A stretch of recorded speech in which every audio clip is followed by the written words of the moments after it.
సమయం అయింది కనుక ఎక్కువగా టైం తీసుకుంటున్నాను. దైవచనులకు నేను సమయాన్ని అప్పగిస్తున్నాను. దైవచనులు ఎంతైనా మన మధ్యలో ఉండటం ఇది మనకు ఆశీర్వాదకర. దేవునికి మహిమ కలుగును గాక. హల్లెలూయా, హల్లెలూయా, హల్లెలూయా. ప్రభుకు మహిమ ఘనత ప్రభావములు కలుగును గాక. ఈ సమయాన్ని దైవచనులు అభిషేక్తులు పెద్దలైనటువంటి నతనెల రెడ్డి గారికి నేను ఈ సమయాన్ని అప్పగిస్తున్నాను. దైవచనులు మన మధ్యకు వచ్చి వాక్య పరిచయం చేసి మనకు ముందుకు నడిపిస్తారు. కొన్ని మాటలు వాక్యం ధ్యానించుకొని దేవుని ఘనపరుచుదాం. యోహాను సువార్త మరి 2వ అధ్యాయంలో మనకు తెలుసు, యేసు ప్రభు దేవాలయంలోనికి వచ్చాడట. ఎక్కడికి వచ్చాడు? దేవాలయంలోకి వచ్చాడట. వస్తే ఆ దేవాలయంలో ఏముందండి? వ్యాపారం ఉంది కదా. ఎద్దులను, పశువులను, గొర్రెలను, రూకలు మార్చువారిని చూచాడట. ఏముందమ్మా? 15వ వచనం చదువుతామా, 14 నుంచి. యూదుల పస్కా పండుగ సమీపింపగా యేసు యెరూషలేమునకు వెళ్ళి దేవాలయములో ఎద్దులను, గొర్రెలను, పావురములను అమ్మువారును, రూకలు మార్చువారును కూర్చుండ. చాలండి. ఏం చూశాడు దేవాలయంలో యేసు ప్రభు? ఎద్దులను, గొర్రెలను, పావురములను, అమ్మువారిని, రూకలు మార్చువారిని, కూసున్న వారిని చూశాడు. కూసున్నోళ్ళు కూర్చున్న శృతిస్తాను కూర్చోవాలి. దేవాలయాలు కూర్చొని ఎందుకు కూర్చోవాలి? ఏం చేయాలి? దేవాలయానికి వచ్చింది ఎందుకు? శృతిస్తందుకు, ఆరాధిస్తందుకు, ఆనందిస్తందుకు, పరవశుడైన ఆ ప్రభుని అనుభవిస్తందుకు, పరలోకం చూస్తందుకు, దేవుని రాకడ వింటందుకే కదండి. మరి మా పితరులు ఏం చేసినారు? దేవాలయం యేసు ప్రభు వచ్చి చూసినప్పుడు ఎద్దులను, గొర్రెలను, పావురములను, అమ్మువారిని, రూకలు మార్చు కూసుండుట చూచి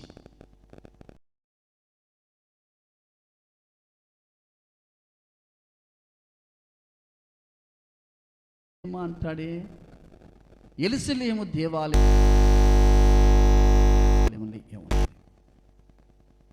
ఒక్క పదం మనం నేర్చుకుంటే చాలా గొప్ప మాట బ్రదర్. సంవత్సరం గడిచింది, ఇది మొదటి ఆరంభం. చాలా గొప్ప దీవించబడతారు మీరు. మీ సరిహద్దులు విస్తరిస్తాయి. నూతన ఆత్మలతో నింపబడే కాదు, ఈ పొలిమరంపై ఈ ప్రాంతాన్ని దేవుడు మీకు అప్పగిస్తాడు. ఇది నేను చూస్తున్నాను, మీరు వింటున్నారు. నేను చూస్తున్నాను, మీరు వింటున్నారు. ఈ ప్రాంతాన్ని మీకు అప్పగించబోతున్నాడు నా ప్రభు. ఈ ప్రాంతాన్ని అప్పగిస్తందుకే మిమ్మల్ని ఇక్కడికి తీసుకొచ్చాడు. ఈరోజు మీరు గమనించవలసిన వాక్యం, నేనేమి రాసుకొని రాలేదు. నేను అసలు వస్తప్పుడు మా అమ్మాయిని, ఒక అమ్మాయిని అడిగాను, అది ఏంటి నార్మల్టీ అంట బిడ్డ, మరి సంవత్సరాల పండుగ అంట, ఏ వాక్యం చెప్పాలంటే, నువ్వేమో రాసుకొని చెప్పేది ఉందా? నువ్వు లేకపోతే మీరు రాసితే నువ్వు చెప్పేది ఉందా? రాసుకొని చెప్పేది లేదు, వాళ్ళు రాసిచ్చిన నీకు చెప్పేది లేదు. హల్లెలూయా. ఆయన చెప్పితే మనం చెప్పేదే, వేరేది ఏమీ లేదు, వేరేది ఏమీ లేదు. ఇది గుర్తుపట్టుకోండి. ఈ ప్రాంతాన్ని మీకు అప్పగించబోతున్నాడు. విస్తరిస్తుంది ఈ ప్రాంతము. ఈ దైవ సంఘం సరిపోదు, ఉన్న సంఘము సరిపోదు. అయ్యగారు ఇంకా నీ స్థలం కొనుక్కోవాలి. ఇప్పుడే అగ్గు ఉన్నప్పుడే, తక్కువ ఉన్నప్పుడే, అవకాశం ఏదంటే డబ్బులు ఉంటే మిగిలితే కొంచెం సరిహద్దుల స్థలాలు కొనుక్కుంటే మంచిదని ప్రభు పేరట అయ్యగారు కూడా చెప్తున్నాను. ఇది మీరు గుర్తుపట్టండి. ఈరోజు ఇది చిన్నది అనుకోండి, ఈ రోజు నుంచి ఆరంభమవుతుంది. దేవుడు మిమ్మల్ని గొప్ప చేయబోతున్నాడు. ఆయన గొప్ప చేయబోతున్నాడు. ఆయన గొప్ప చేయబోతున్నాడు. కనుక ఈ మందిరములో, ఆనాడు యెరూషలేము మందిరములో ఏముందంటే, యేసు ప్రభు వస్తే ఎద్దులను, గొర్రెలను, పావురములను, రూకలను మార్చువారిని కూసుంటుట చూచినప్పుడు ఆయనకి ఏమొచ్చిందండి? కోపం వచ్చి మండిపడ్డాడని రాశాడు. ఏమని రాశాడు? ఆయన దాన్ని చూసి కోపంతో మండిపడ్డాడు. చాలా కోపం వచ్చింది. దేవాలయంలో ఏముండాలి కదా? శుద్ధి ఉండాలి కదండి, ప్రార్థన ఉండాలి కదండి కదా, ఆరాధన ఉండాలి కదా, వాక్య నింపుదల ఉండాలి కదా. చూసారు, ఏముంది ఆ దేవాలయంలో?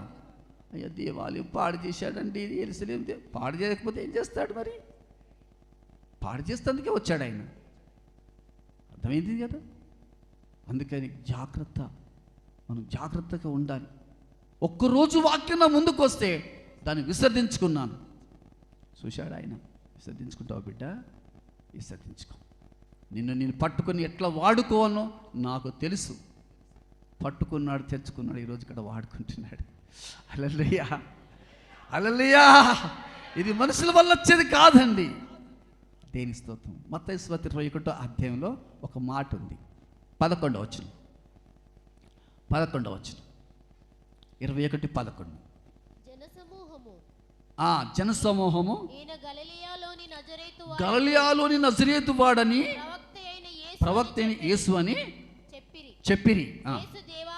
యేసు దేవాలయంలోనికి ప్రవేశించి వెళ్ళగొట్టి బల్లలను పీటలను పడదోసి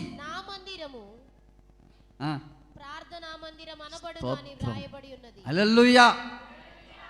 యెషయా గ్రంథంలో అంటాడు కదా 56వ అధ్యాయం, నా మందిరం సమస్త జనులకు ప్రార్థనా మందిరం.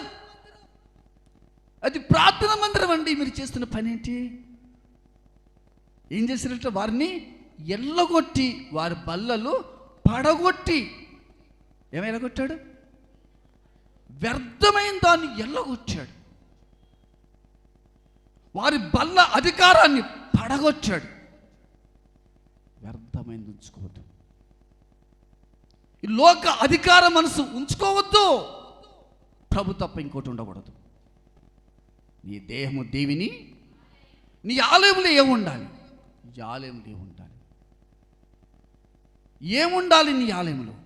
ఉంటే దాన్ని ఎల్లగొట్టాలి. నీ దేవుని ఆలయంలో ఏముందో గుర్తుపట్టు.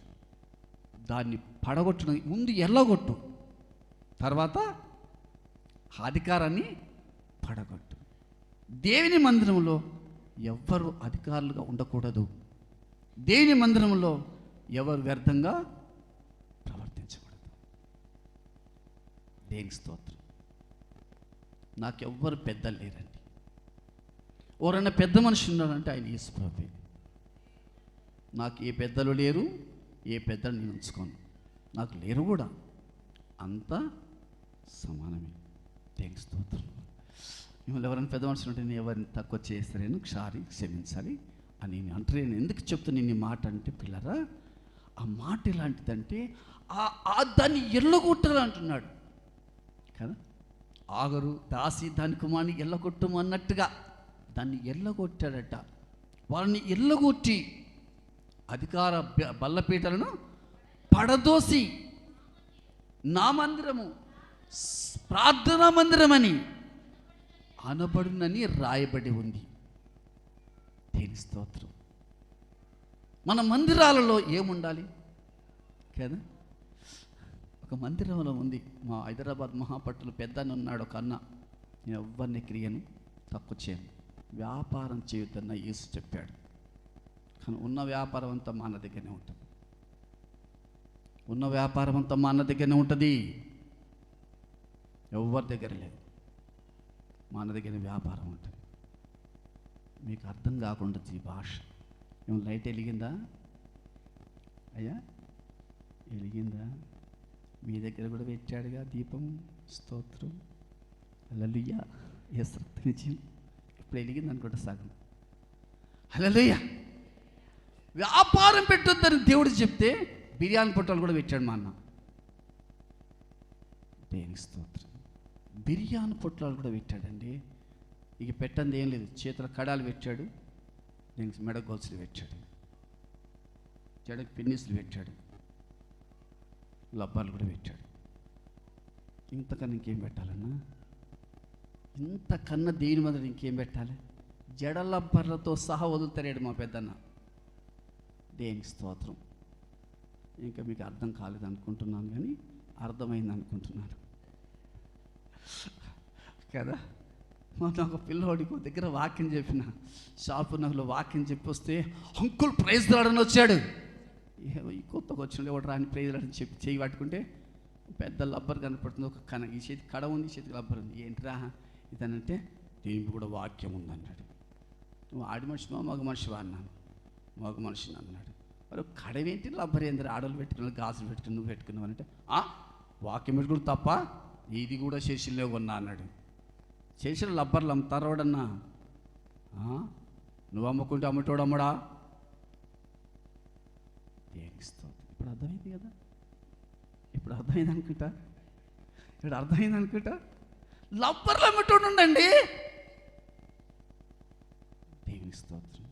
నేను విమర్శించడం కాదు చిన్న, మీరు గుర్తుపట్టారు. నా దేవుని మందిరం ఎలా ఉండాలి, నా దేవుని మందిరం ఎలా ఉండాలి, నేనే దేవుని మందిరం అయితే ఎలా ఉండాలి, నువ్వు దేవుని మందిరం అయితే ఎలా ఉండాలి, నీ హృదయం ఎలా ఉండాలి. నువ్వే ఒక మందిరం అని ప్రభు చెప్పాడు. ఆయన ఒక మందిరము, మనం కూడా ఒక మందిరం చెప్పాడు. మనమే దేవుని మందిరం అయితే ఆ మందిరంలో ఏముండాలి. మీకు ఒక మాట చెప్తాను. నిర్గమాకాండం 30వ అధ్యాయం 6వ వచనం చదువుదాం. దేవుని మందిరం ఏముందని నిర్గమాకాండం 30వ అధ్యాయం 6వ వచనం చదువుదాం. త్వరగా తీయాలమ్మా. సాక్ష్యము మందసము వద్దనుండు అడ్డుతెర ఎదుట అనగా కరుణాపీఠం ఎదుట దాన్ని ఉంచవలను.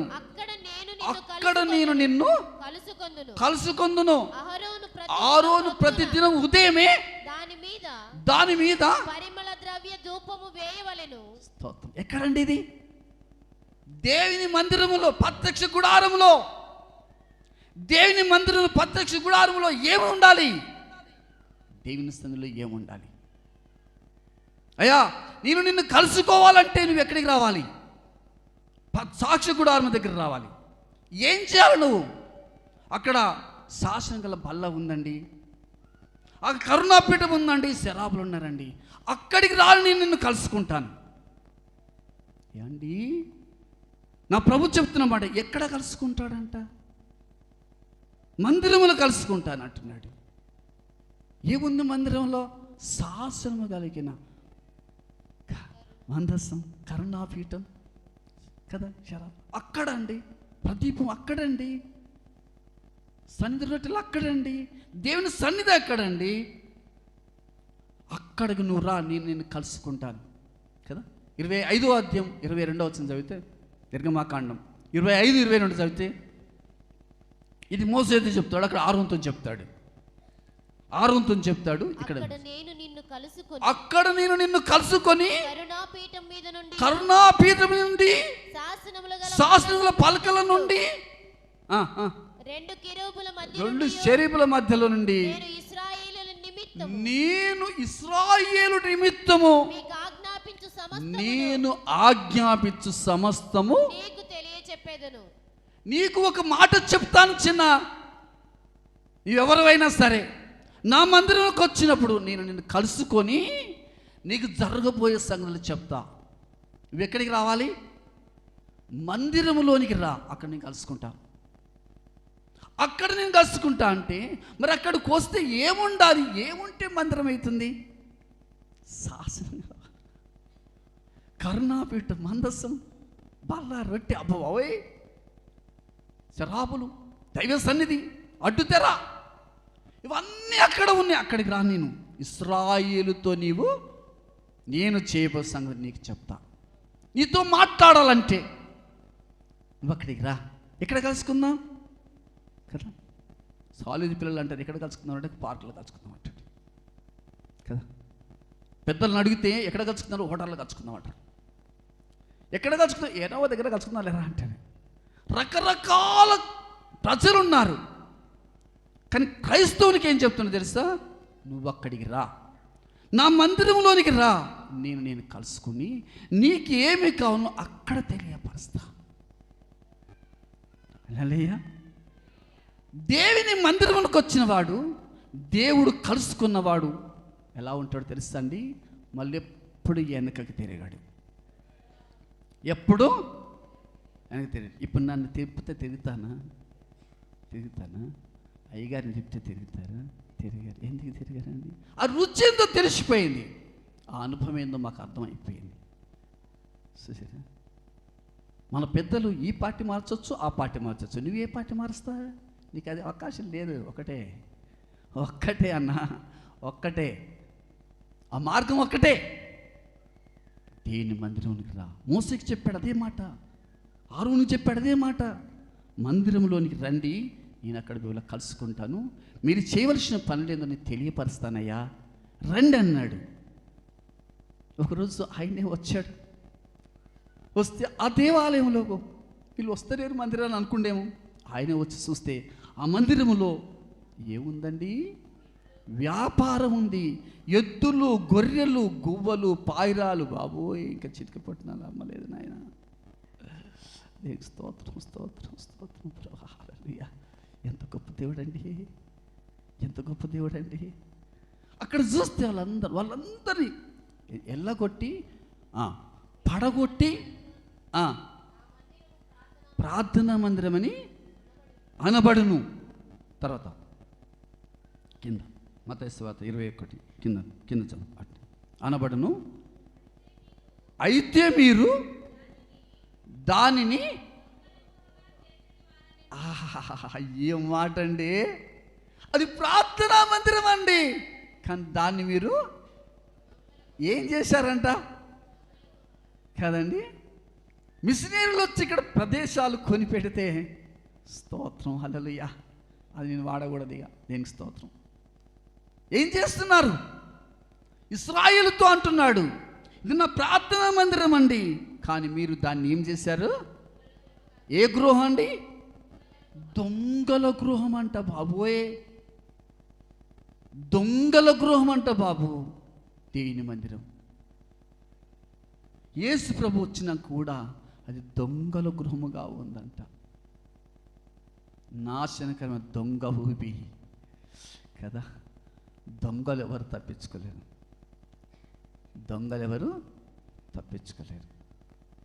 ఆ దొంగల పేర్లు ఎక్కడికి పోవండి? దేవుని గ్రంథం వస్తుంది. ఆ దొంగలు ఇల్లు పాడు చేస్తానంటాడు. హల్లెలూయా. ఆ ఇళ్ళని ఏం చేస్తాడు? పాడు చేస్తారు. జకర్యా గ్రంథము 5వ అధ్యాయం అనుకుంటాను, 4వ వచనం చదివితే ఒక పుస్తకం కనపడుతుంది. ఆయనకు 20 మూరల పొడుగు, 10 మూరల ఎడల్పు ఒక పుస్తకం కనపడుతుందంట. ఆ పుస్తకంలో చుట్టూ రాయబడింది ఏంటి అని అంటే, ఒక పక్క చెప్తుంటాడు ఒక మాట, సైన్యములకు అధిపతియగు యెహోవా వాక్కు, నేనే దాన్ని బయలుదేర చేయుచున్నాను, అది దొంగల ఇండ్లలోను నా నామమును బట్టి అబద్ధ ప్రమాణం చేయువారి ఇండ్లలోను ప్రవేశించి వారి ఇండ్లలో ఉన్న వాటిని దూలములను రాళ్లను నాశనం చేస్తా. దొంగలుగా చేస్తే దొంగల గృహలో జొర్రబడతా నేను. మీదైతే పుస్తకం గురించి రాయబడింది. ఏంటి ప్రభా ఈ పుస్తకం అంటే చెప్తుంటాడు, దొంగల గురించి, అవమానం గురించి రాయబడిన పుస్తకం అయ్యా. లోకమంతట్లో ఉన్నారంట దొంగిలు, వారందరూ కొట్టివేయబడుదురు కదండి. దొంగల గృహంగా చేస్తారా? ఈ దొంగల పరిస్థితి ఏంటి ఇప్పుడు రాశాడు ఇక్కడ. వాళ్ళు ఇండ్లల్లో జొర్రబడతా ఏం చేస్తాడు? ఇంట్లో చొరబడి వారి దూలములను, వాళ్ళ రాళ్లను నాశనం చేస్తా. ఇంకెందుకండి ఈ పని? ఎందుకండి దొంగ గృహం? నువ్వు చేస్తున్న పని ఏంటి? ఇప్పుడు కాదు, ఒక దినం వస్తుంది. అందుకని దేవుని మందిరము పరిశుద్ధమైంది. దేవుని మందిరము ప్రార్థనా స్థలం. అక్కడికి వచ్చిన వారందరూ బాగుపడతారు. దేవుని మందిరానికి వచ్చిన వారందరూ బాగుపడతారు. వచ్చిన వారందరూ బాగుపడతారు. మత్తయి సువార్త 21వ అధ్యాయం కింది చదువుతావా తల్లి? 14 వచ్చిన అనుకుంటాను. చదవాలి బ్రదర్. గుడ్డివారును కుంటివారును దేవాలయములో ఆయన యుద్ధకు. చాలా అండి. ఎవరు వచ్చారు? ధనవంతులు వచ్చారా? వాళ్ళు వచ్చిన పని ఏంటి, వీళ్ళు వచ్చిన పని ఏంటి? గుడ్డివారును కుంటివారును దేవాలయములు ఆయన యొద్దకు వచ్చారు. చాలామంది బలహీనలే వస్తారు యేసుప్రభు దగ్గర. మంచి కూడా వాడు వస్తాడు. ధనమందరు రమ్మంటే వాళ్ళని వస్తారా? రారు. నాకేం కొదవా అనుకుంటారు.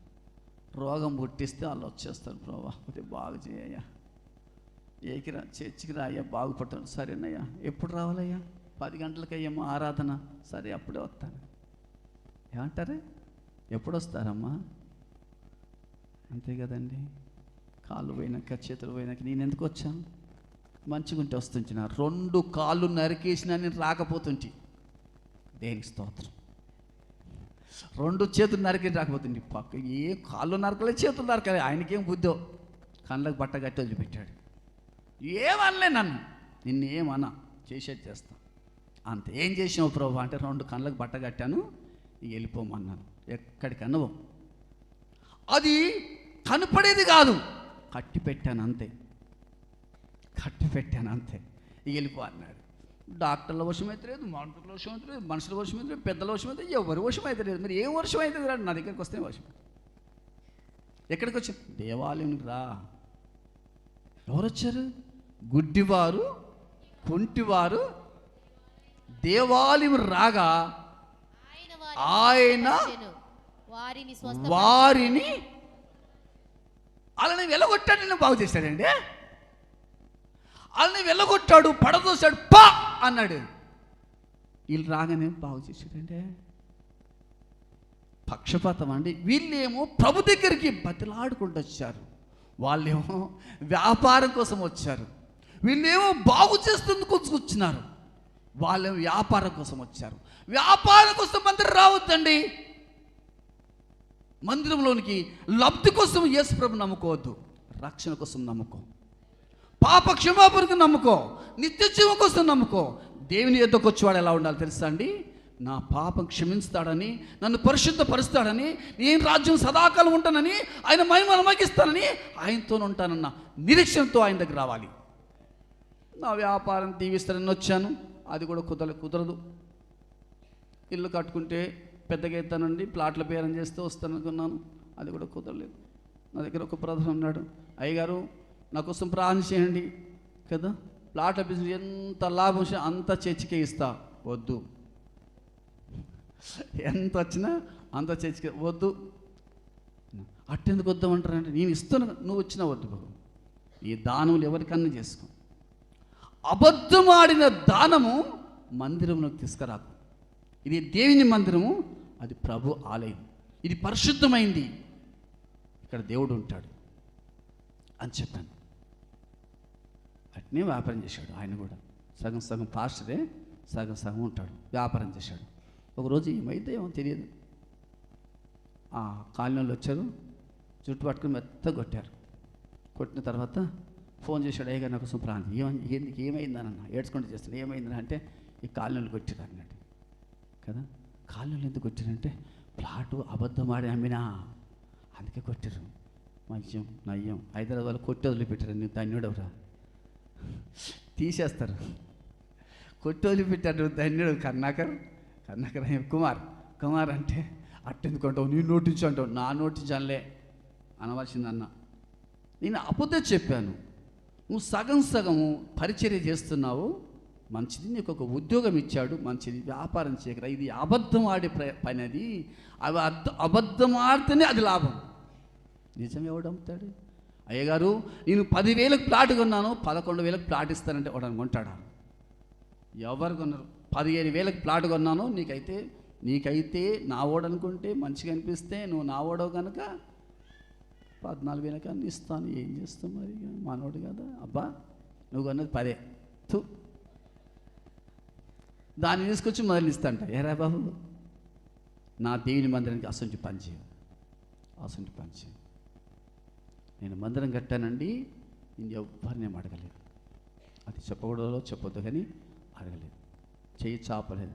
మీ మందిరం కట్టుకుంటున్నా 100 రూపాయలు ఇవ్వండి, ఎక్కడ లేదు. ఇక్కడనే ఉన్నారు, నా విశ్వాసం ఉన్నారు.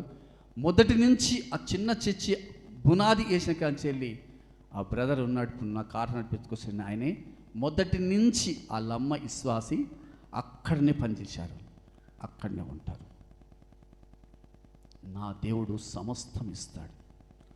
ఆయన నాకు ఇవ్వదలుచుకుంటే ఆకాశ ద్వారాలు తెరుస్తాడు. జనముల ఐశ్వర్యం నాకు ఇస్తాడు. నాకేం తక్కువ చేయలేదు, ఏమి తక్కువ చేయలేదు. 3 మందిరాలు కట్టినా, ఎన్ని చోట్ల తిరిగినా ఎక్కడ ఏమి తక్కువ చేయలేదు. నా దేవుడు సకల ఐశ్వర్యం గలవాడండి. నువ్వు వ్యాపారం చేసి, అబద్ధం ఆడి, దొంగతనం చేసి, ఏదో చేసి తీసుకొచ్చి నా దేవునికి ఇస్తే అది కుదరదు. దేవుని మందిరం అలాంటి కుదరదు. ఇది దేవుని మందిరం, ఇది దేవుని మందిరం. దేవుని మందిరంలో ఎవరు ఉండాలండి? ఇక్కడ అంటున్నాడు, గుడ్డివారు, కుంటివారు, బలహీనులు ఆయన ఎద్దుకు వస్తే వారిని స్వస్థపరచను. బాగుపడ్డారండి వాళ్ళు. వీళ్ళకి అయ్యే సమస్య చూసారా? 2 గుంపులు కనపడుతున్నారు కదా. వ్యాపారస్తులు ఉన్నారు, చెప్పాలంటే బలహీనులు కూడా ఉన్నారు, బలవంతులు ఉన్నారు. ఈ 2 గుంపులు ఉన్నాయి దేవాలయంలోని. ఒక గుంపుని ఎల్లగొట్టాడు, పడదోశాడు, తోసేశాడు. కానీ ఇంకో గుంపుని ప్రేమించాడు, ఆదరించాడు, ధైర్యపరిచాడు, బాగు చేశాడు. హల్లెలూయా. నువ్వు ఏ గుంపులు ఉంటావు అనుకుంటున్నా? మందిరానికి వచ్చేటప్పుడు, ఈ మందిరానికి వచ్చినప్పుడు నువ్వు ఏ గుంపులో ఉంటావు? వ్యాపారం కోసం రావద్దు, లబ్ధి కోసం రావద్దు, ఏదో మేలు చేస్తే యేసుప్రభువుకు ముందు నీ పాపం క్షమించబడుతుందని ప్రభు ఆత్మను కలిగి నువ్వు జీవించాలి, అంతే. దేనికి స్తోత్రం, దేనికి స్తోత్రం. ఒక్కసారి ప్రభుని కలుసుకుంటే నువ్వు మారలేవు. 3 వచనాలు మీకు చూపిస్తాను. దేనికి స్తోత్రం. టైం దగ్గర పడుతుంది, చెప్తున్నాను. ప్రభుని ఒక మాట అన్నాడు, నువ్వు అక్కడికి రా, నిన్ను కలుసుకుంటాను అన్నాడు కదా. దేవుడు మనిషిని కలుసుకుంటే, మనుషుడు దేవుని కలుసుకుంటే ఆ మనుషులు ఎలా ఉంటారండి? ఎలా ఉంటారు? పూర్ణమైన ఆత్మతో ఉంటారు కదా. ఏమండి, మళ్ళీ అటు ఇటు ఉంటారు కదా. ఒక ఉగ్రవాదిని కలుసుకున్నాడు ఆయన. అపొస్తలుల కార్యం 9వ అధ్యాయం 3వ వచనం 4వ వచనం చూస్తే ఒక ఉగ్రవాదిని కలుసుకున్నాడు. మనకు తెలిసిన వాక్యం ఏది, మనకు చాలా పరిచితమే, దాని గురించి ఎప్పుడు చెప్పుకుంటాం మనం. ప్రయాణము చేయుచు దమస్కు దగ్గరికి వచ్చినప్పుడు అకస్మాత్తుగా ఆకాశము నుండి ఒక వెలుగు అతని చుట్టూ ప్రకాశించెను. అప్పుడు అతడు నేల మీద పడెను. సౌలా సౌలా అని హింసించుచున్నావని అతనితో ఒక స్వరం పలకగా విన్నను. ప్రభువా నీవెవడవని అడగగా ఆయన నీవు హింసిస్తున్న యేసును అని అతనితో చెప్పాను. ఇద్దరు మాట్లాడుకున్నారండి. హల్లెలూయా. ఇద్దరు మాట్లాడుకున్నారా? మాట్లాడుకున్నారు. సౌలా సౌలా అంటే ఎవడో ప్రభువా, నీవు హింసిస్తున్న క్రీస్తుని బిడ్డ అన్నాడు. అయిపోయిందా? ఇద్దరు మాట్లాడుకున్నారు. ఆయన పోయే పని ఏంటి? దమస్కులో ఉన్నది కూడా శిష్యుని బాధిస్తున్నందుకు వచ్చాడు. కానీ ప్రభు దర్శనమిచ్చి, ప్రభు పిలుపు విని, ఆ వెలుగును చూసి, ఆ స్వరం విన్న తర్వాత 17-18 వచనంలో బ్యాప్టిజం తీసుకొని కళ్ళ నుంచి పొరలు రాలిపోయి బలము పొంది పరిశుద్ధాత్మను పొందుకుని సేవ చేస్తున్న సమయంలో ఎవరు నమ్మినా నమ్మకపోయినా ఆయన మళ్ళీ ఎన్ని తిరిగాడా? ప్రజలు ఎన్ని తిరగలేదంట. ప్రజలందరూ, అమ్మో 22వ వచనంలో అంటాడు, అదే అధ్యాయం 22వ వచనం అంటాడు, విన్నవారందరూ ఆ రోజు నుంచి ఆయన స్థిరస్థిరం చేయ వరకు ఎన్ని తిరిగాడా? ప్రభును కలుసుకున్న బిడ్డ, నేను నిన్ను కలుసుకుంటానన్నాడు. మందిరమునికి రా, నువ్వు నేను కలిసి ఉందాం. ఒక్కసారి ప్రభు కలిసిన తర్వాత, సౌలు పౌలైన తర్వాత, ఆ పౌలు ప్రాణాన్ని అప్పగించాడు కానీ మళ్ళీ వెనక్కి తిరగలేదు. హల్లెలూయా. 21-24 వచ్చిన చదివితే, అయితే దేవుని కృపాసువార్తను గూర్చి సాక్ష్యమిచ్చుటయందు నా పరుగును, నేను ప్రభువైన యేసు వలన పొందిన పరిచర్యను తుదముట్టింపవలెనని నా ప్రాణమును నాకెంత మాత్రమును ప్రియమైనదిగా ఎంచుకొనుటలేదు. అబ్బా, ఏం సాక్ష్యం ఇస్తున్నావు అయ్యగారు. ఒక్కసారి కలిసిండా? ఎన్నిసార్లు కలిసిండు? రోజు వచ్చి వాక్యం అయ్యగారు వాక్యం చెప్పుతండి చెప్తానే ఉంటారు, వింటూనే ఉంటారు. మార్పు లేదక్క. దేవాలయానికి వస్తూనే ఉంటారు, మార్పు లేదు. మార్పు చెందు క్రైస్తవుడా. మారానంటావురో, ఎక్కడ మారిందిరో, ఎక్కడ మారిందిరో, ఎప్పుడు మారిందిరో, ఎప్పుడు చూసినా మారానంటావు. ఏది మారింది? సౌలు మారాడు, పౌలు అయ్యాడు. పౌలు మళ్ళీ ఇప్పుడు ఏమంటున్నాడు తెలుసా? ఆ వచనంలో ఏమన్నాడండి? ఏమన్నాడు? నా ప్రాణము నాకు ఎంత మాత్రము. బాగా చదువుతావు అమ్మగారు, అందరు వింటారు. ఆ వచనం చదువుతావా? నాకు చాలా ఇష్టమైన మాట అది. అమ్మ నేను చెప్పించారు మైకిల్ కరెక్ట్ మాట చదువు. నా ప్రాణము నాకెంత మాత్రమును ప్రియమైనదిగా ఎంచుకుంటలేదు. అవ్వా, ఎవరిని ఎంచుకున్నాడు ఈయన? ప్రభు సువార్తని, ప్రభు వాక్యాన్ని ప్రకటించడానికే సిద్ధపడ్డాడు. మళ్ళీ ఏమైనా మారాడా? కొంతకాలం ఉండి వెనకే తిరిగాడా? వ్యాపారం రాబలం రాలేదండి, బిడ్డ పెళ్ళి కాలేదండి, నీ గర్భఫలం వస్తాను వచ్చాను. ఈ బతుకులు చల్లకుండా మళ్ళీ అయ్యే బతుకులు మనవి. ఎప్పుడు అదేనా అండి? సచ్చిందాకా పంట బంతే బాగుండు, స్తోత్రం. ఎక్కడ పోతుంది పంట పండకంటే? దున్నోడు పంట బంతి, భూమి పంతనే ఉంటుంది. భూమి ఉన్నదే పంట అందుకు. పెళ్ళి ఎందుకని పిల్లలు కాదు, ఎందుకు ఏడు ఇస్తాడు.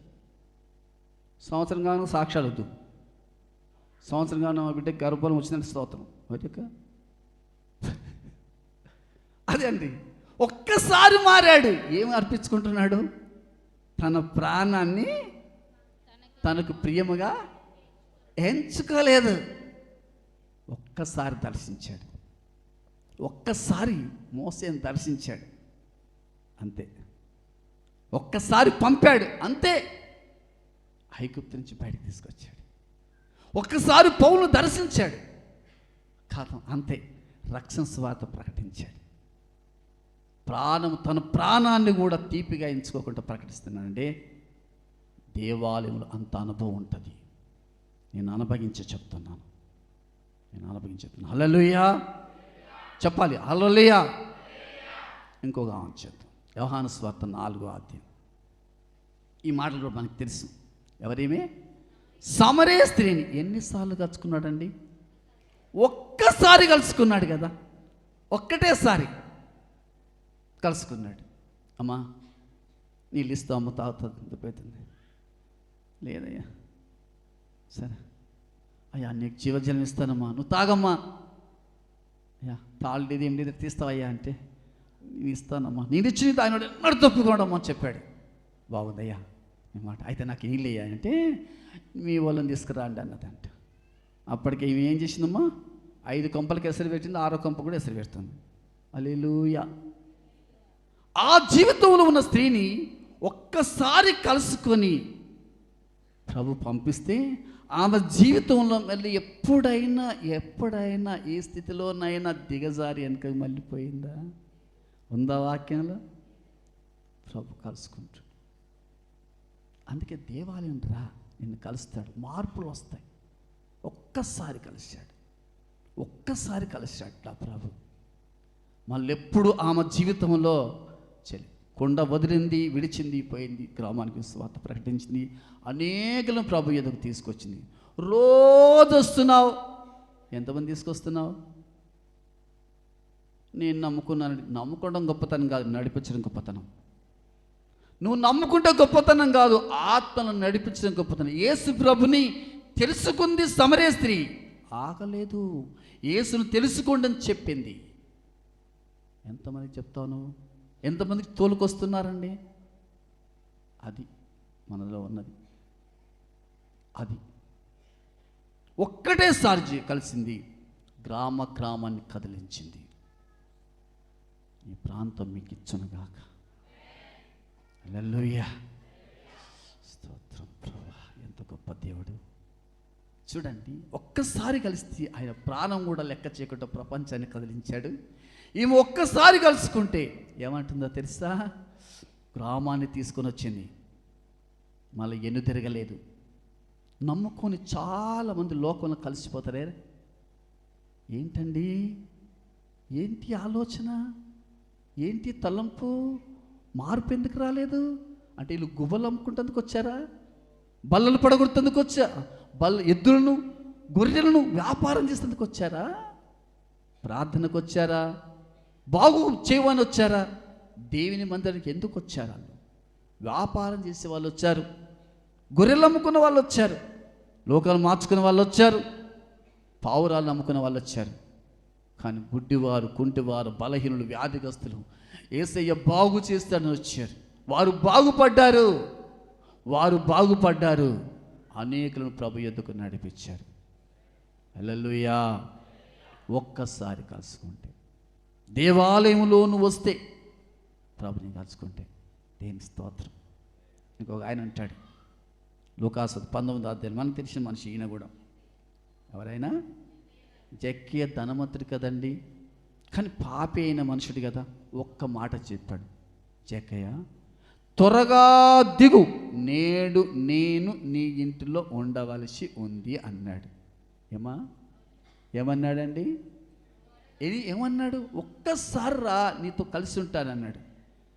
బాగానే ఉంది. యేసు ప్రభు దిగాడు, మాట విన్నాడు, త్వరగా దిగాడు. యేసు ప్రభు అందరు ఎగిరించారు, లోకమంతా అపహాసించారు. యేసు ప్రభు కూడా, ఏంట్రా బాబు ఈయన ప్రవక్త అనుకుంటే పాపి ఆయన ఇంట్లో బస చేయలేకపోతున్నాడు, ఏంటి బాధ, లోకమంతా అనుకున్నారు. కానీ జక్కయ్య ఏమన్నాడు? మనుషులందరూ ఏమన్నారు తెలుసా? పాపి అయిన మనుషుని ఇంట్లో బస చేయ ఎల్లుతున్నాడని అన్నారు ఆలోచనలో కదా. కానీ జక్కయ్య ఏమన్నాడు? యేసు ప్రభు ఇంట్లోకి రాగానే అదేంటి కదా, జక్కయ్య నిలబడి ఇదిగో, ఎవరనరా, ఏమంటున్నాడండి? ఎన్నిసార్లు కలుసుకున్నాడు యేసు అని? రోజు కలుసుకుంటాం కదా మనం. మార్పు చెందని క్రైస్తవుడా ఈరోజు మారిపో. వింటున్నావు, పాపం ఒప్పుకోలేదు, దేవుని అగాధముని తప్పించుకోలేవు.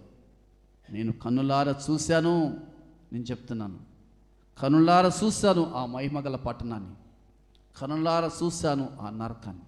చూడు అన్నాడు, పైనుండి తొంగి చూశాను, భయంకరమైన ఇది నేను నా దర్శనం చూశాను. నేను చెప్తుంటే కాదు, మాటతో చెప్తాను, నేను కనులతో చూశాను. నేను ప్రభు నాకు ఆ మహిమను చూశాను,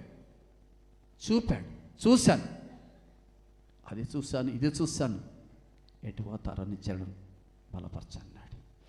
స్తోత్రం, స్తోత్రం, స్తోత్రం. ఒక్కసారి ఆలోచించు.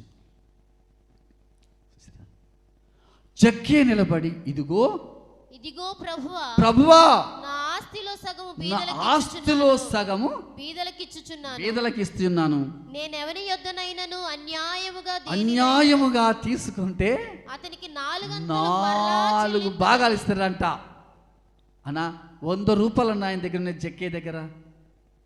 సగం ఇస్తానన్నాడు. ఎన్ని ఉన్నాయి? ఇంకా 50 రూపాయలు ఉన్నాయి. 50లో 4 భాగాలు ఇస్తే 40 ఇచ్చాడు. ఇంకెన్ని ఉన్నాయి?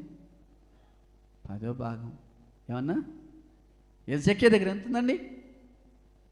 ఎన్ని ఉన్నాయి? 100 రూపాయలలో ఇప్పుడు ఎన్ని ఉన్నాయి జక్కయ్య దగ్గర? 10 ఉంచుకొని 90 ఇచ్చాడు. మనం 90 ఉంచుకొని, స్తోత్రం. నేను అనకూడదు ఆ మాట, ఎందుకంటే నేను చెప్పాను కావాక దేశం భాగాల నుంచి, కానీ నేను అస్సలు చెప్పను. కానీ జక్కయ్యలో మార్పు ఏంటి? నాలో ఉన్న మార్పు ఏంటి? నాలో మార్పు రాలేదేంటి? నా జీవితం మారలేదేంటి? మందిరానికి వచ్చడం గొప్పతనం కాదు, మార్పు చెందిరా క్రైస్తవుడా, మార్పు చెందిరా. నీ జీవితం మార్చుకోవాలి, మనసు మార్చుకోవాలి, ఆలోచన మార్చుకోవాలి, తలంపు మార్చుకోవాలి, ప్రభుకు అంకితం చేసుకోవాలి. అప్పుడు నీ జీవితంలో అన్ని యజ్ఞం లెక్క మాట్లాడద్దు. ప్రభువా నేను మారుతా, నన్ను మార్చు. నీకు మారరాకపోతే ఆయనకు చెప్పేసి నన్ను మార్చమని. ఏముంది? నీకు అంత పరుగు అనిపిస్తే ఆయనకు చెప్పు, నా హృదయం నీకు ఇస్తాను, నా తలంపు నీకు ఇస్తాను ప్రభువా, నా జీవితం నీకు అంకితం చేస్తున్నాను ప్రభు, నా ఆత్మను, నా ప్రాణము, నా శరీరాన్ని నీ చేతిలో పెడితే నీ చిత్తం ప్రభువా అని. ఏమవుతుంది?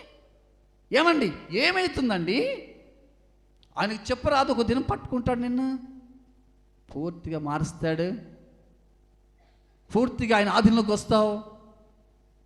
దేవుని స్తోత్రం. అమ్మో బాబోయ్, 90 రూపాయలు ఇచ్చి 1 రూపాయి 10 రూపాయలు ఉంచుకున్నాడు జక్కయ్య కదా. మా అక్క తోటికోడలు ఉంది, యేసుప్రభు దగ్గరికి వచ్చింది. మా అక్క నమ్ముకుంది, ఆమె నమ్ముకోలేదు. ఆమె కూడా చర్చికి వస్తుంది. వస్తుంటే వాళ్ళ అల్లుడు వచ్చాడంట. ఏడికి పోయినారు అత్తమ్మ, ఆదివారం ఇంట్లో లేరంటే, పెద్దక్క చర్చిపోతుంది కదా, మేము కూడా చర్చిపోయాం. చర్చిపోతావా? ఏమవుతుందయ్యా, మంచిగా ఉందంటే. నీకు తెలుసా, 10 బస్తాలు అన్నీ వడ్లు, 1 బస్తా పాస్టర్ అడుగుతాడు, ఇస్తావా? పాస్టర్ అడగలేదు. అడుగుతారు, ఇప్పుడు అడగలేదు కానీ రాను రాను అడుగుతారు. అవునా బిడ్డ? అడుగుతారు. 1,00,000 రూపాయలు వడ్లంతో వచ్చినాయి అనుకో, 10,000 అడుగుతారు. అవునా? మనకట్ట మా అక్క చెప్పలేదు. మీ అక్క ఇప్పుడు చెప్పదు, మోసపోతున్నావు, జాగ్రత్త. అస్సలు పోను చర్చికి, అస్సలు వద్దత్తమ్మ, అసలు చర్చికి మొత్తం బంద్ అయింది. చర్చికి బంద్ అయింది. నేను ఒక రోజు పోయాను. అక్క మా చిన్నక్క వాళ్ళు వస్తారే చర్చికానంటే, వాళ్ళ అల్లుడు వద్దనడు అంటాను. సరే వద్దాను కదా, అక్క మంచిదే, వస్తారు అడిగి చూద్దామని వెళ్ళి అక్క చర్చికి వెళ్తారంట. అప్పుడు 2-3 నెలలు వెళ్ళారు. తర్వాత మా అల్లుడు వద్దనండి తమ్ముడు అన్నాడు. ఎందుకు వద్దనంటే, 10 బస్తాలు అంత 1 బస్తా వడ్లు ఇవ్వాలంట కదా పాస్టర్ గారికి, ఇవ్వాలి. 1,00,000 రూపాయలు మన వడ్లు అమ్ముకు వచ్చినానుకో, 10,000 ఇవ్వాలంట కదా, ఇవ్వాలి. అట్లా అడుగుతారా తమ్ముడు అన్నా? అందుకే నేను రాను. నీ పంట పందులు తినా ఏంది సరేనా? నీ పంట పందులు తినా, ప్రభుకిస్తే తక్కువైంది నాక నీకు? ఏమరా, నేను రాను. ఆ సంవత్సరం పంట అంతా పందులు తిని, ఇక నాకు తిట్లు. మా అక్క ఫోన్ చేసి, అక్క తమ్ముడు వచ్చాడు, పంట పందులు తినా తెచ్చిపోయాడు, నా పంట అడిగిపోయింది. నీ దాంట్లోకి రాలేదక్క, నీ దాంట్లోకి ఎందుకు రాలేదక్క, నా దాంట్లోకి వచ్చి పందులు వచ్చినాయి అని అంటే, ఏమో నాకేం తెలుసు, నువ్వు తాడు కట్టలేదేమో, కరెంటు పెట్టలేదేమో, లైట్ పెట్టలేదేమో, అందుకే వచ్చిన.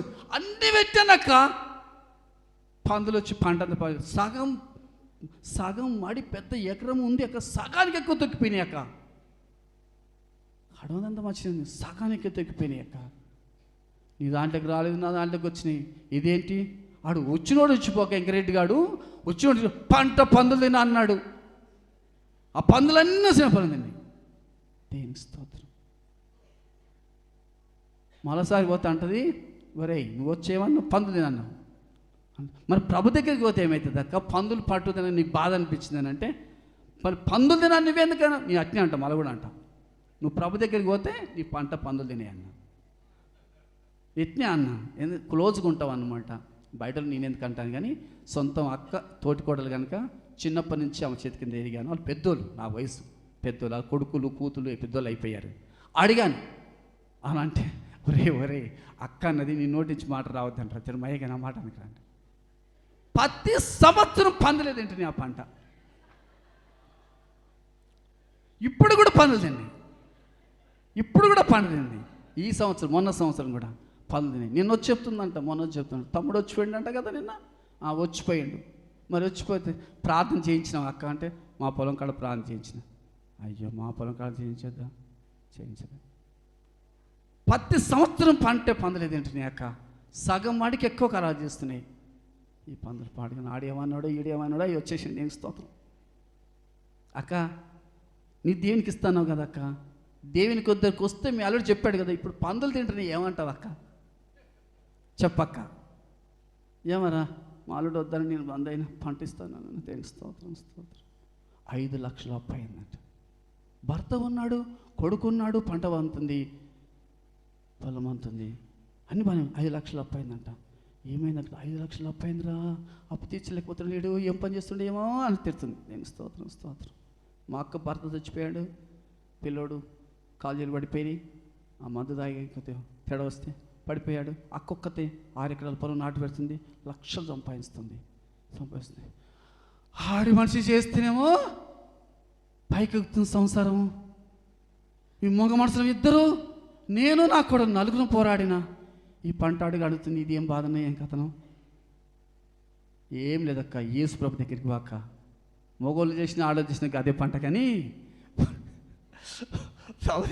ప్రభు దగ్గరికి వెళ్ళి నేను అనరా, ఒకటి నీ పని అంతే అక్క. దేనికి స్తోత్రం. హల్లెలూయా. నేను నవ్వుకుంటా చెప్తున్నాను కానీ మా అక్క నన్ను తిట్టుకుంటూ చెప్తారు. నిజంగా ఆమె పేరు లక్ష్మి, మా సొంతం అక్క పేరు సుఖనమ్మ, మా ఇంకో అక్క పేరేమో లక్ష్మమ్మ. ఆమె తిడుతుంది, ఏంట్రా ఇటు వచ్చేది ఒకటి చేసిపోతున్నాను. నిజమే, కొన్ని రోజులు వచ్చానుక మళ్ళీపోయింది. ఎందుకో తెలుసా, దశన భాగం ఇవ్వవలసి వస్తుందని అల్లుడు చెప్పాడంట. దేని స్తోత్రం, ఆయనకే మంచిది అనిపించిందో. ఆ ఒక్క మాట విని వెనక తిరిగాడు.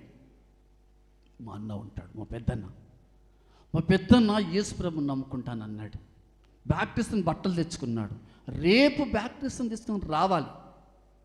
ఎవరో ఒకరు పెద్దోళ్ళు ఉంటారు కదా ఫ్రెండ్స్, ఏంటన్నా అని సాయంత్రం వచ్చి మాట్లాడుతుంటే అంతా ప్రభు చూసుకుంటాడు అన్నాడట మా పెద్దన్న. ఏంటన్నా ప్రభు అంటారు, నీ మధ్యన ఏమైనా యేసు ప్రభు అంతా కలిసిపోయినా ఏంటి తమ్మిందెక్క అని అంటే తప్పే ఉందండి. చే అండ్ల దరిద్రలో ఉన్నాయి, ఇండ్ల దరిద్రలో ఉన్నారు. యేసు ప్రభు అనుకుంటానా మనం ఇంత పెద్ద కులం, ఇంత పెద్ద కులపోవడం, మనం పోయి అదే నమ్ముకుంటావా అన్నాడంట.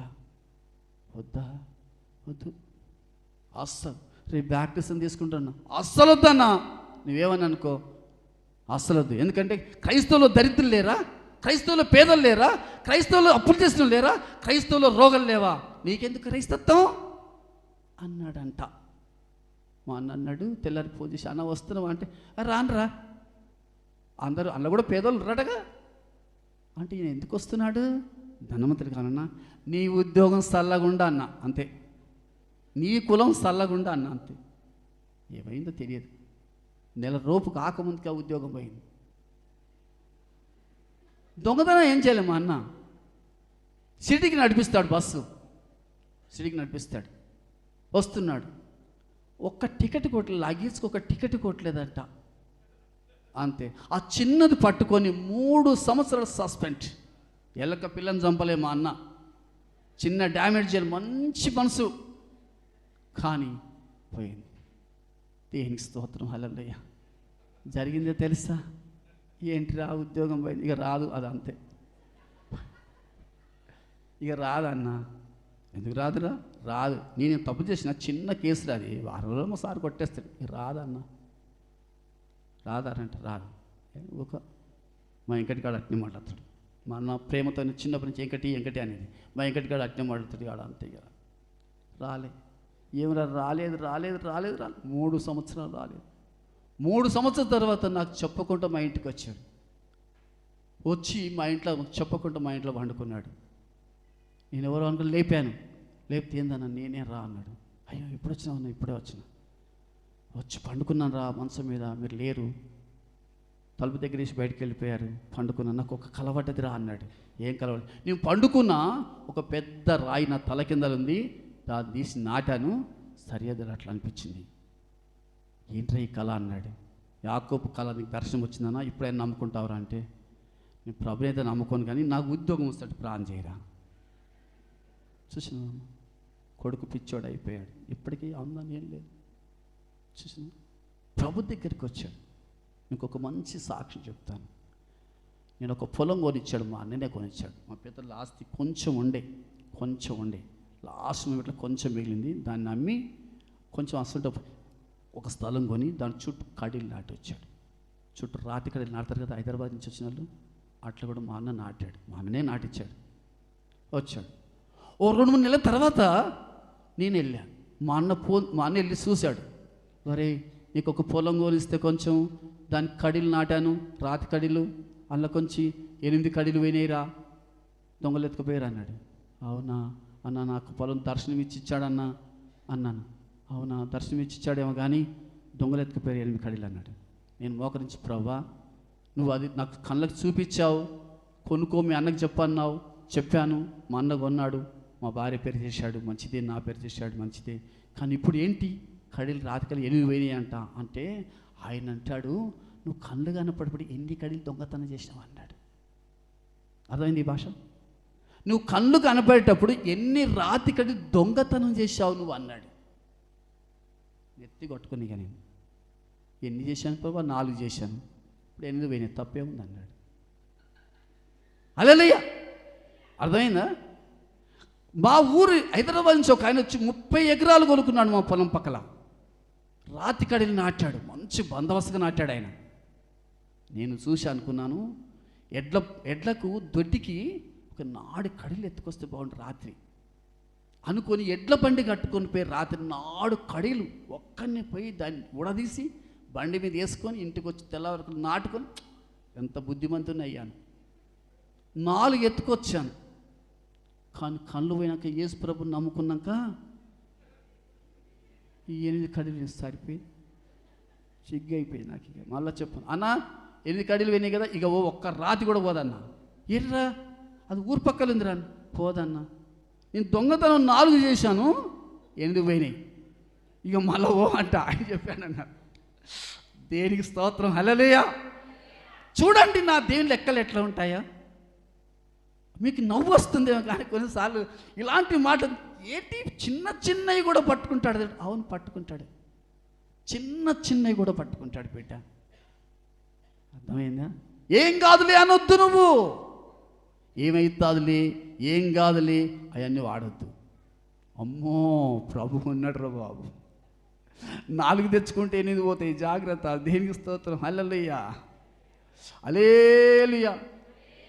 అర్థమైంది కదమ్మా, అది పరిస్థితి అన్నమాట.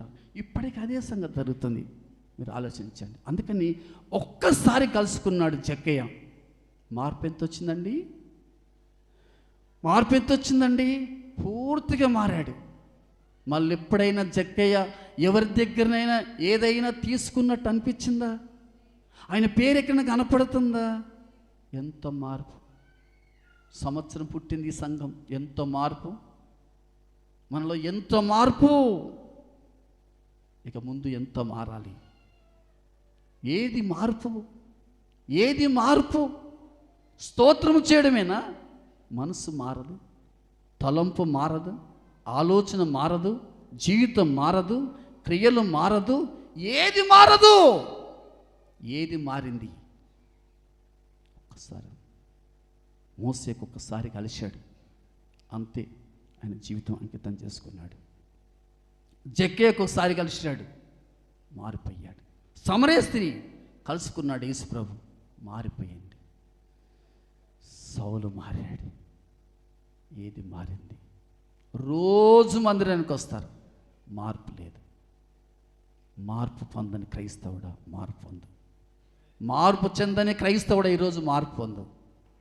నువ్వు మారకపోతే దాటిపోవద్దు. ఈరోజు మారితే ప్రభుకి అంకితం చేసుకో, నీదంతా మారుతుంది బ్రదర్, అంతా మారుతుంది.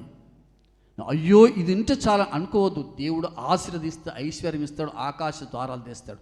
కళ్ళు కనపడిన నాకే ఇంత పెద్ద గ్రంథం చదివే భాగ్యం ఇచ్చాడు, కష్టపడని ఏ పని చేయని నాకే అంత పెద్ద మందిరం ఇచ్చాడు, ఏమి చెప్పరాని నాకే 12 మంది శిష్యుల్ని ఇచ్చాడు, 12 మంది సేవకుల్ని ఇచ్చాడు. చెప్పండి, ఏమి లేని నన్ను ఇంత గొప్ప ఐశ్వర్యవంతునిగా చేస్తే, కళ్ళున్నాయి, కాళ్ళున్నాయి, ఇల్లు దర్శించవచ్చు, ఆత్మను సంపాదించవచ్చు, మార్పు చెందొచ్చు, కష్టపడవచ్చు, సమస్తం నీకుందిగా బిడ్డ. నీకెందుకు ఇవ్వడు దేవుడు? అసలు వద్దు, లోకము చేసినట్టు నువ్వు చేయొద్దు, లోకానికి నీకు వేరై ఉండు, లోకముతో రాజ్యపడద్దు. దేవుని మందిరానికి వచ్చేవాడు లోకంతో రాజ్యపడద్దు, మార్పు చెందిన క్రైస్తవుడుగా ఉండాలి. బా అప్పుడు చూస్తాను ఇప్పుడు చూస్తాను ఎంత మార్పు ఉంది నీలో అని చెప్పాలి. ఈ తోటి కోడలు, అమ్మా నీ సహోదరుడు అలా చెప్పాలి. అప్పుడు చూశాను మా అన్నని, ఇప్పుడు చూశాను మార్పు చెందాడు. మనలో అబద్ధం లేదు, మనలో అబద్ధం లేదు, మా తమ్ముళ్ళు అబద్ధం లేదు, వాళ్ళు ఏం చేసుకోలేదు. మార్పు చెందును. మందిరాన్ని రావడం గొప్పతనం కాదు, అందరూ వస్తారు, వ్యాపారస్తులు వస్తారు, బలవంతులు అందరూ వస్తారు, అది కాదు. మార్పు చెందు, మార్పు చెందు. నీ దేహం దేవుని ఆలయం, ఆలయంలో ఏముండాలి? పరిశుద్ధాత్ముడు ఉండాలి. పరిశుద్ధాత్ముడు నీ జీవితం ఎలా ఉండాలి? అంకితంతో అయి ఉండాలి, సమర్పణతో ఉండాలి, సంతోషంతో ఉండాలి, ఎప్పుడు దేవుని మహిమపరిచే విధంగా ఉండాలి కదా. ఎఫెసీ పత్రిక 3:14 కింది భాగంలో ఏమంటారు తెలుసా? ఈ శ్వాసమును బట్టి యేసు మన హృదయములో నివసించునుగాక అంటాడు. ఎఫెసీ పత్రిక 3:14 కింది భాగాన్ని చూస్తే అక్కడ రాసి పెట్టాడు. చదువుతావా తల్లి? ఎఫెసీ పత్రిక 3వ అధ్యాయము 14వ వచనం అనుకుంటాను. సంపూర్ణత యందు ఏ తండ్రిని పెట్టుకొని అది కాదా? ఈ హేతువు చేత పరలోకమునందును భూమి మీదను ఉన్న ప్రతి కుటుంబం ఏ తండ్రిని బట్టి కుటుంబం అని పిలువబడుచున్నదో, ఏ తండ్రిని బట్టి ఈ సంఘానికి నువ్వు వస్తున్నావో ఆ తండ్రి ఎదుట, ఆ ప్రభు ఎదుట నీవు మోకాళ్ళు ఊని మీరు అంతరంగ పురుషుని యందు శక్తి పొంది ఆయన ఆత్మ వలన బలపరచబడి క్రీస్తు మన హృదయములో విశ్వాసము ద్వారా నివసించునుగాక. హల్లెలూయా. ఆ పదం ఎంత గొప్పదండి. మోకాళ్ళు ఊని మాట్లాడుతున్న పౌలు గారు అంతరంగ పురుషుని యందు శక్తి కలిగి ఆయన ఆత్మ వలన బలపరచబడి హృదయములో యేసుక్రీస్తు హృదయములో శ్వాసము ద్వారా నివసించునుగాక. నీ హృదయములో ఎవరు నివసించాలండి? క్రీస్తు నివసించిన దేవాలయం నీది. హల్లెలూయా. క్రీస్తు నివసించక ఇష్టపడుతున్న దేవాలయం నీ హృదయము బిడ్డ. క్రీస్తే నీలో నివసించ ఇష్టపడితే నువ్వెట్లా ఉండాలి? క్రీస్తుని కలిగి కూడా మార్పు చెందకుండా ఉంటే ఏం భాగ్యం అండి. రక్షణ పొందకుంటుంటే ఏం భాగ్యం అండి. బాప్తిసం తీసుకోకుండా, ప్రార్థన చేయకుండా, మొక్కాల అనుభవం లేకుండా, పరిశుద్ధాత్మ శక్తి పొందకుండా, ఆత్మవరాలు కలగకుండా మనం జీవిస్తే ఏం ప్రయోజనం అండి? ఎన్నిసార్లు వస్తే మందిరానికి ఆ ధనవంతులు మార్పు చెందలేదు, కానీ కుంటివారు మార్పు పొందారు. వాళ్ళు మార్చబడ్డారు. ఈరోజు నువ్వు మార్చబడాలి. నీ మోకాళ్ళు వంగిపోవాలి. అంతరంగ పురుషుని శక్తి పొందాలి. విశ్వాసం ద్వారా క్రీస్తు నీ హృదయములో నివసించాలి. నువ్వు ఇశ్రాయేలుతో సమానంగా పౌరుడు కావాలి. దేవుని రాజ్యంలో హక్కుదారు కావాలి. దేవుని సన్నిధిలో ఉండాలి. అది మర్మం అండి. ఈరోజు మనం ఇలా ఉన్నాం. మనం ఎలా ఉంటామంటే ప్రభుతో మహిమలో ఉండబోతున్నాం. ఉండేటప్పుడు ఎలా ఉంటారు? ఎవరు ఉంటారంటే మార్పు చెందిన వాళ్ళు ఉంటారు. క్రీస్తు హృదయంలో నివసించిన వాళ్ళు ఉంటారు. నా దేహము దేవుని ఆలయం చెప్పుకుంటే కాదు, నివసిస్తే. అందుకని ఇది మొదలుకొని మీకు తోడై ఉండునుగాక. మనం ఏది అది అనొద్దు, అస్సలు అనొద్దు. ఏమి లేకపోయినా దేవుడు నిన్ను దీవిస్తాడు. క్రీస్తుని కలిగి ఉండు చాలు. క్రీస్తుని కలిగి ఉండు చాలు. పేతురు యోహాను ఎవరయ్యా బాబు అంటే వాళ్ళు యేసుతో ఉన్న వాళ్ళంట. యేసుతో ఉన్నవాళ్ళు. ఎవరితో ఉంటున్నాం? ఎవరితో మాట్లాడుతున్నాం? ఏం చేస్తున్నాం? ఈ మూడు మీరు గ్రహిస్తే ఈరోజు మీకు ధన్యులవుతారు. అన్యులు కాదు, ధన్యులవుతారు. మీరందరూ ధన్యులగుదురు కాక. మీరందరూ మార్పు చెందురు కాక. మీ దేవుని సన్నిధి మీరు దేవుని సన్నిధిని అనుభవింతురు గాక. దేవుడు మీకు తోడైందును గాక. ఈరోజు మీరందరూ మార్పు చెందాలి. మీ హృదయాలలో మీ దేవాలయమని దేవాని అనుకుంటున్న మీ దేహములో దేవుని ఆత్మ నివసించునుగాక. దేవుని ఆత్మ నివసించువాడు దేవుని పోలి నడుచుకుంటాడు. పిల్లరా, నేను చదవలేదు, నేను చూడలేదు, నేను ఎప్పుడు కూడా ఈ గ్రంథాన్ని చూసి చదవలేదు. ఏ రెఫరెన్స్ రాసుకో నాకు అవసరం లేదని. పొద్దున్న లేచి మోకరించి చేతులు పైకెత్తి ప్రభువా ఏం సంగతి, ఈరోజు ఎక్కడ పోవాలి, అంతే. అదొక్కటి నేర్చుకున్నాను. నేను నా ప్రభు కలిసి ఉన్నాను. నేను ప్రభుతో ఉన్నాను, ప్రభు నాతో ఉన్నాడు. అది గుర్తుపట్టండి. ఒక్కనికేనంటే పౌలు చెప్పాడు, జక్కే చెప్పాడు, మోసే చెప్పాడు, ఈ సమరయ స్త్రీ చెప్పింది. ఇన్ని సాక్ష్యాలు వింటున్నప్పటికీ మార్పు వచ్చిపోవద్దు. ఈరోజు దేవుని మందిరానికి వచ్చినావు కదా, ఏ స్థితిలో వచ్చినావు ఆ స్థితిలో రావద్దు. మార్పు చెందిపోవాలి. వ్యాపారం కోసం రావద్దు, లాభం కోసం రావద్దు, పరలోక జీవితం కోసం రావాలి. ప్రభుని పోలికను ధరించుకున్న వారుగా ఉండాలి. క్రీస్తుని ప్రకటించేవారుగా ఉండాలి. రండి. ఏమి లేని నన్ను అంత గొప్ప దేవాలయం. అందరు భయపడతారు కదా, అమ్మో హైదరాబాద్ కూకుడుపల్లి అంటే అక్కడ సముద్రం ఉంది పక్కల, అందరూ అందులో పోతారు. సముద్రం నీళ్ళు ఉప్పు నీళ్ళు బిడ్డ, కాలు నీళ్ళు మంచినీళ్ళు. హల్లెలూయా. భాష అర్థమైంది అనుకుంటాను. కూకట్పల్లి హౌసింగ్ బోర్డు ఆ ప్రాంతంలో ఏముంది మా దగ్గర? పెద్ద సముద్రం ఉంది. ఉందా అండి? ఎవరు సపోర్ట్ చేస్తారు? ఒక సముద్రం ఉంది. అందరూ అంటారు సేవకులంతా, మా చర్చి ఖాళీ అయిందంటే మా చర్చి ఖాళీ అయిపోయింది. సముద్రం పిల్ల కాలువలు అన్నీ కొట్టుకుపోయి సముద్రంలో కలిసినాయి అంట. నా చర్చి ఖాళీ కాలే. నా చర్చికి ఈ సముద్రం నుంచి నీళ్ళు వచ్చి పడతాయి కానీ కాల దిగిపో. నా కట్టలు గట్టిగా ఉన్నాయి, నీకు గట్టి పెట్టాను. మరి పోతే పోతారా మీరు అన్న? నేను ఒకటే అంటాను, మీరు వెయ్యి రాయి చెరువు నుంచి సముద్రంలో అంతే పోతారు, అంతే. ఎందుకంటే సముద్రానికి అంత ఉండదు, పోతారు అంతే. ఒక అక్క పోయింది, మా ముందర చర్చి ముందర ఇల్లు కొట్టుకొని పోయింది. ఏడికి? సముద్రంలోకి పోయింది. సముద్రంలో పోతే గొప్పది, సస్తే సాగు చేస్తే పుడితే పెళ్లి చేస్తారట. దేవునికి స్తోత్రం. ఆ సముద్రంలో పోయింది. నన్ను తీరి రావక్క అన్న, అంతే పోయింది, అంతే. స్తోత్రం. హల్లెలూయా, హల్లెలూయా. ఇల్లు అమ్ముకో, నాకేంది 4 ఇండ్లు ఉన్నాయి, అన్ని అమ్ముకొని పోయింది. దేవునికి స్తోత్రం. హల్లెలూయా. సముద్రాలు పోయింది మా అక్క. హల్లెలూయా. అర్థమైంది కదా? సముద్రాన్ని చూసి సంతోషపడదు. కూకట్పల్లి హౌసింగ్లో సముద్రం ఉందని క్రైస్తవులు భయపడతారు. నాకు భయం లేదు సముద్రం, ఎందుకంటే నా యేసు సముద్రం మీద నడుచుకుంటూ వచ్చాడు. సముద్రాన్ని ఆగు అంటే ఆగే దేవుడు నాకు ఉన్నాడు. నాకేం భయం అండి సముద్రాన్ని చూస్తే? సముద్రం నుంచి వచ్చి నా దగ్గర పడతాయి. చాలా గొర్రెలు సముద్రం నుంచి వచ్చినాయే నా దగ్గర. అర్థమైంది ఈ భాష? మీ అందరి మీకు కాదు, వాళ్ళకు. మీరు అంటే రోజు వింటారు కనుక అర్థమైంది అంటారు. అందరికి వచ్చినందుకు అర్థం కాదు సముద్రం అంటే ఏంద్ర బాబు అని. అయింది కదా? లైట్ ఎరిగిందా అమ్మ? అర్థమైందా? టీవీలు వింటారు కదా సముద్రం గురించి. ఆ సముద్రం గురించి ఏం చెప్తారు తెలుసా మా పెద్దనా? నా అంత ప్రపంచం అంతా నా దగ్గరనే ఉందంటాడు. ఏం లేదు, ఉత్తదే, గాలిబుడికి లాగానే ఉంది. ఏం లేదు, నేను చెప్తాను కదా, ఏమి లేదు, ఏమి లేదు అక్కడ, ఏమి లేదు. నేను చెప్తాను కదా, 3 సార్లు చూసిన, 4 సార్లు గద్దించిన కళలో, 3 సార్లు దర్శనం చూసిన ఆయన గురించి, 4 సార్లు గద్దించిన, అన్నా ఇది కరెక్ట్ కాదన్నా. ఆయన వింటాడు. కళలు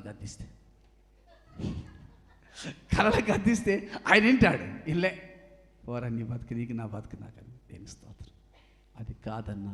ఎస్ అన్న గద్దించాడు, ఆయన వినలేదు. ఏ సేవకుడు గద్దించి వినలేదు. నడుస్తుంది బండి, నడవని. అంత దినంలో అలాంటి పనులు చాలా వస్తాయి. దేనికి స్తోత్రం. అయితే ఇక్కడ చెప్తుంది వాక్యం చెప్తుంది, నీ అంతరంగ పురుషుని శక్తి పొంది ఆత్మలకి విశ్వాసం ధర నీలో నివసించాలి. ఈరోజు ప్రభు నీలో ఇష్టపడుతున్నాడు. ఇష్టపడుతున్నాను. ప్రభు నీలో నివసించడానికి ఇష్టపడుతున్నావు. నీ దేహము దేవుని ఆలయము, పరిశుద్ధాత్మనికి ఆ నిలయము కనుక నీ నిలయములో ఉంటాడు అంటున్నాడు. మరి నువ్వు ఇష్టపడుతున్నావా? ప్రభువా, ఆయన ఇష్టపడుతున్నాడు నీలో నివసించాలని. నువ్వు ఇష్టపడుతున్నావా? నువ్వు నాతో ఉండాలని ఉంటే మోసం. ఎందుకంటే సిలువ ఎద్దకు వచ్చిన తోసివాడు, ఆయన ఎద్దకు వచ్చిన ఎవరిని తోసివాడు. ఎక్కడున్నోళ్ళు అక్కడ కళ్ళు మూసుకుంటే చాలా మంచిది అనుకుంటున్నాను. నిన్ను పిలుస్తూ ఉన్నాడు. జాగ్రత్త. ఇక్కడ నిలబడిన దైవజనుడికి కేవలం కండ్లు మాత్రమే పోయాయి. నీ జీవితం ఏమవుతుందో తెలియదు. ఇప్పటికైనా రాబడు. రా ప్రభు దగ్గరికి. ఇంకా రక్షణ లేకుండా ఉన్నావేమో, ఇంకా దేవుడంటే భయం లేకుండా ఉన్నావేమో. నీ జ్ఞానాన్ని ఆధారము చేసుకొని, నీ బలాన్ని ఆధారము చేసుకొని ఇంకా దేవునికి లోబడకుండా ఉన్నావేమో. రా, ప్రభు నీకు సమయం ఇచ్చినప్పుడు ప్రభు దగ్గరికి రా. ఆశీర్వాదకరంగా నీ జీవితం మార్చిపోతుంది. ప్రభు నిన్ను ఆశీర్వదిస్తాడు, ఆరోగ్యాన్ని కలగజేస్తాడు, ఆత్మీయంగా దేవుడు బలపరుస్తాడు. రాగలవా?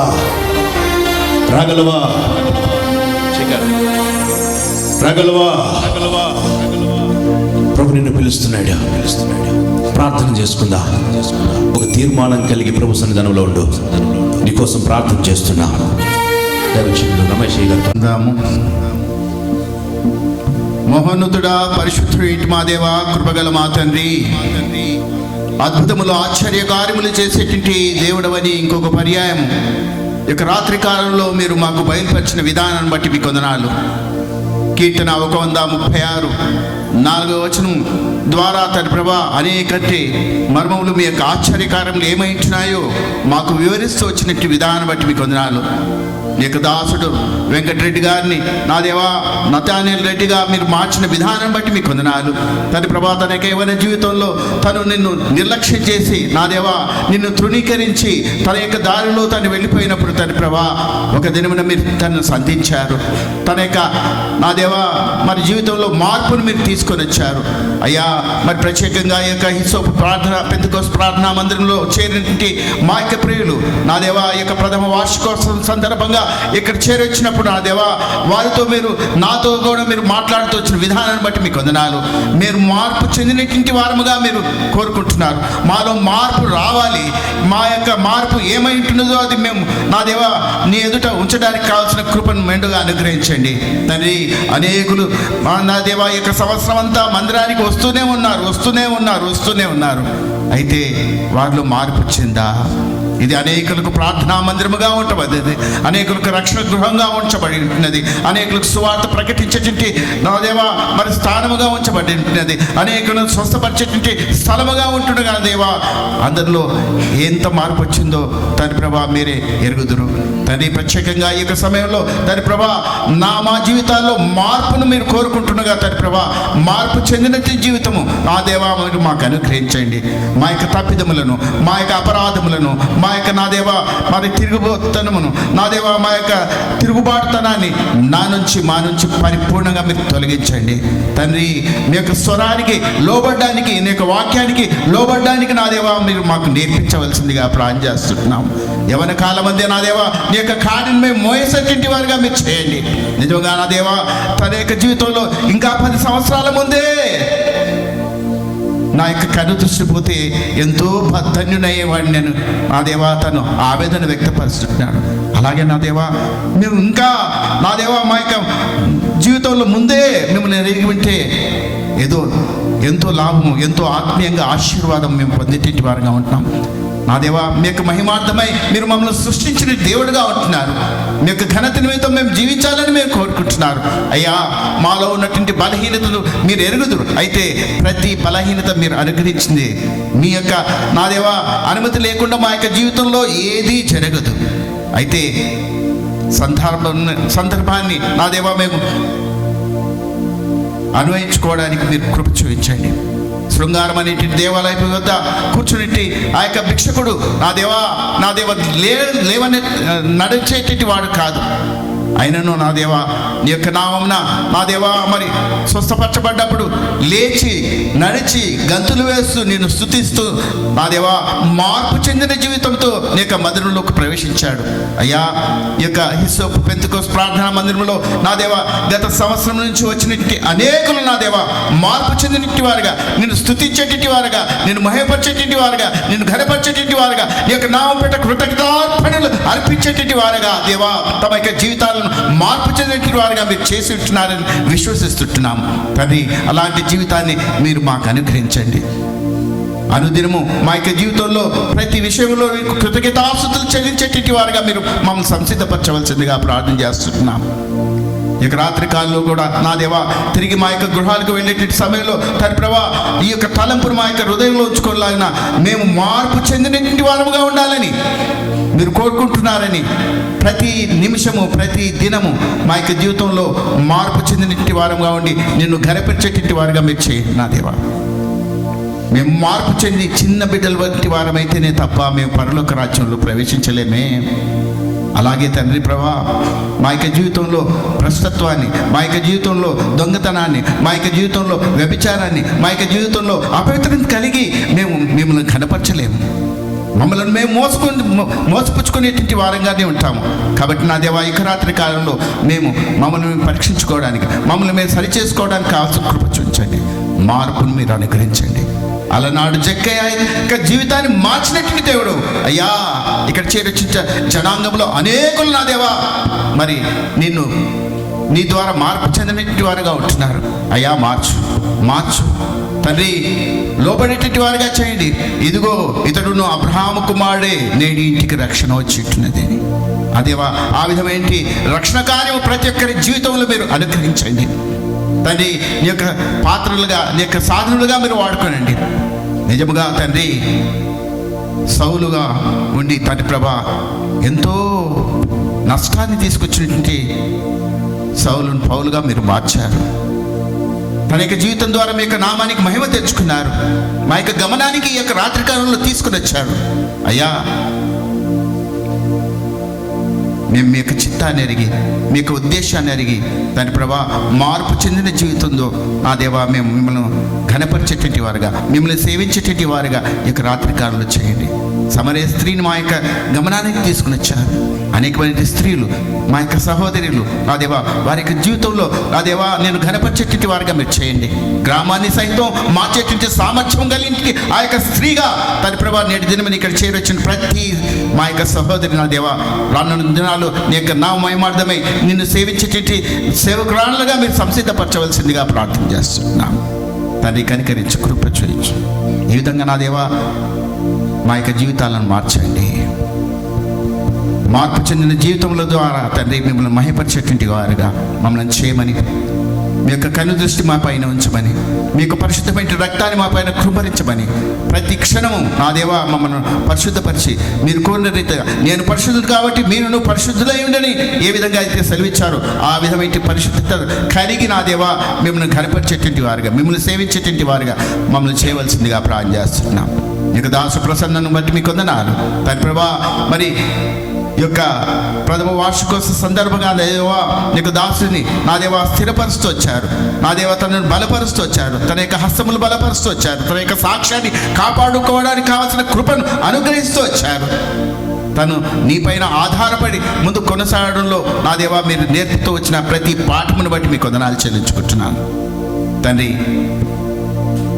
ఈ నూతన సంవత్సరంలో, ఈ యొక్క 2వ సంవత్సరంలో నా దేవా యొక్క హిస్సోపు పెంతెకోస్తు ప్రార్థనా మందిరం తండ్రి అనేకులకు నా దేవా యేసుక్రీస్తును పరిచయం చేసేటువంటి ప్రార్థనా మందిరంగా మీరు మార్చండి. దీని యొక్క సరిహద్దులను మీరు విశాలపరచవలసిందిగా ప్రార్థన చేస్తున్నాం తండ్రి. నింపుదల అనుగ్రహించండి. ఆత్మపూర్ణులుగా మీరు చేయండి. ఆత్మకార్యములు చేస్తూ నా దేవా ఆత్మదేవుడు నిన్ను మహిమపరుస్తూ ముందు కొనసాగడంలో మీ యొక్క కృప చూపించమని మమ్మల్ని అందరినీ మీ యొక్క కృపగల ప్రేమగల హస్తములకు అప్పచెప్పుకుంటూ మీ యొక్క సహాయతను కోరుకుంటూ మీ యొక్క నడిపింపును కోరుకుంటూ రక్షకుడి విమోచకుడి యేసుక్రీస్తు ప్రభు వారి యొక్క శ్రేష్టమైన ఘనమైన నామమున ప్రార్థించి వేడుకుంటున్నాం మా తండ్రి. ఆమేన్. మన ప్రభు అయినటువంటి యేసుక్రీస్తు వారి యొక్క కృపయు పరిశుద్ధాత్మని యొక్క సహవాసమును సన్నిధిని మనకును సర్వలోక పరిశుద్ధులకును ప్రత్యేకంగా దినాన వాక్యాన్ని బోధించినటువంటి వారికి, సంఘానికి, కుటుంబానికి, ఈ స్థలంలో వాక్యానికి విని లోబడిన వారందరికీ ఆయన కృప నిత్యము తోడై ఉండి నిత్య రాజ్యమునకు చేర్చునుగాక. హల్లెలూయా.